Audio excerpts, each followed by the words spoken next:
In the age of Google, when information is at the fingertips, or with so much of information available everywhere, it's not about what children can talk about.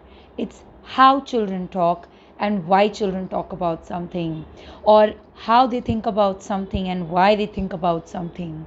Because there is so much of information overload, there's no way that they won't get the answers from Google. But to be original, to be spontaneous, is something that requires a lot of presence of mind.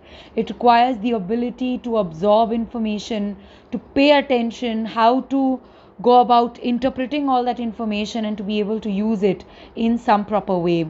So, when I do the communication classes and Thought Programmers Hub, our focus is on helping children to structure, to be spontaneous, to be able to focus on the how and not just the what of information. Because it's very easy, we do understand that today children might prefer to just look up on Google. In fact, you'll be surprised, those of you who are watching, that many teachers and parents prefer children to just go through Google and read up whatever information is there and to write it in their own words. But if that is what we are teaching kids at such a young age, and that to be, and that too, like very often and consistently, children are not going to be able to use their mind and come up with original ideas and thoughts. So, which is why it's important to let them be spontaneous, to structure their thoughts according to the requirements that are in front of them, and a learning environment that actually encourages this. So, when these classes are going on, our entire focus is not to like just talk big and throw jargons around here and there to impress people, but to really talk from your core, whether this core is like the core of your being, the soul, like really meaning what you say, or whatever comes out raw, which is kind of what you really mean, but otherwise you would not present.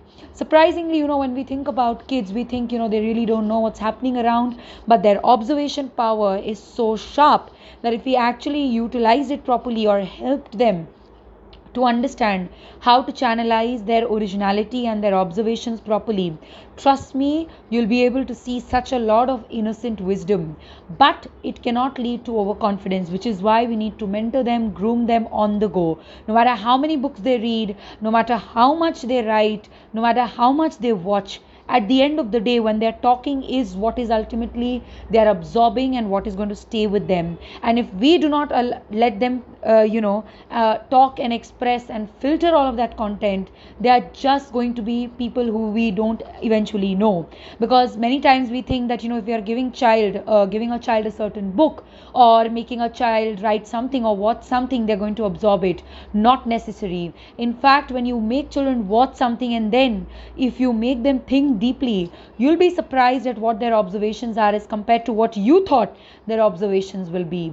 Which is why thought programming is such a important skill. I know not many people have written on it or spoken about it, but thought leadership is common, but thought programming is something I feel is even more important. Because the ability to program your own thoughts, to know how they'll come and how to capture and to be able to give it in the right packaging, is something of a skill which is developed over a period of time. So I'm so delighted and excited that I get to see this every single day except Sunday. But I can't stop thinking about it, because even on Sundays I come up with ideas of what I'm going through every week, whatever topics are very relevant and current, and which are relevant social issues that children need to be aware of. And of course, the best way to make them aware of it is by making them think about it, talk about it, express it from all different perspectives.